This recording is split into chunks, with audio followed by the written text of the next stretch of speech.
end up dead. Well, joining me now from Darwin is the Vice President of the Australasian College of Cosmetic Surgery, Dr Irene Kushelew. Dr Kushelew, thanks so much for making the effort to come in. We know you're in a bit of discomfort this afternoon, having recently broken a bone.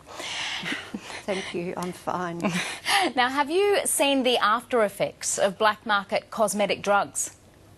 I certainly have. I think there's a problem Australia-wide where both botulinum toxins, which are the anti-wrinkle injections, and fillers are being imported and used illegally.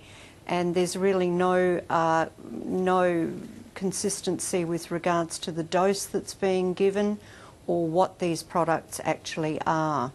And so what does that mean for the patient undertaking procedures with these substances?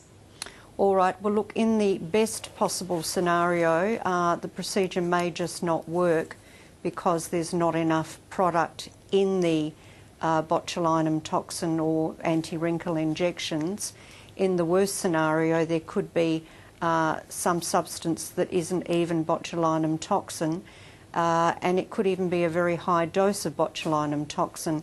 With respect to fillers, the fillers can be made out of all kinds of things that are not registered for use in Australia.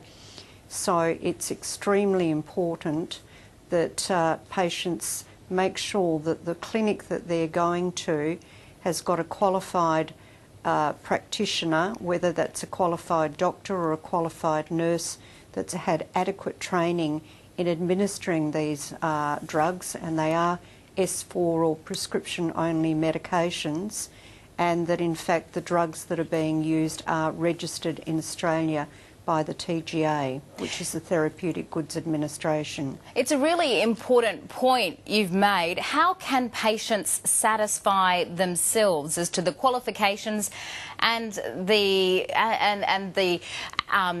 appropriateness of the substances that they're going to be using?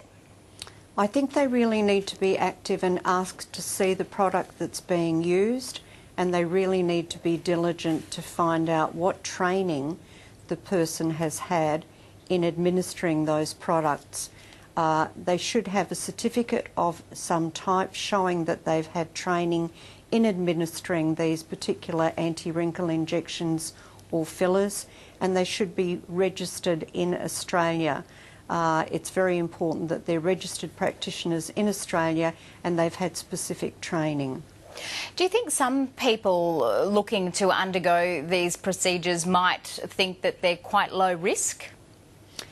Look, I think they believe that they're very low risk, and in fact things can go wrong with both botulinum toxin or anti-wrinkle injection and fillers. And it's extremely important to know that people shouldn't shop on price. They should really be shopping on the experience of the practitioner, the training of the practitioner, and making sure that they're getting a legal product. So we're talking today on the back of that warning from health authorities about the flow into Australia of cheap and illegal drugs for cosmetic procedures. Do you think authorities are doing enough to regulate the sector?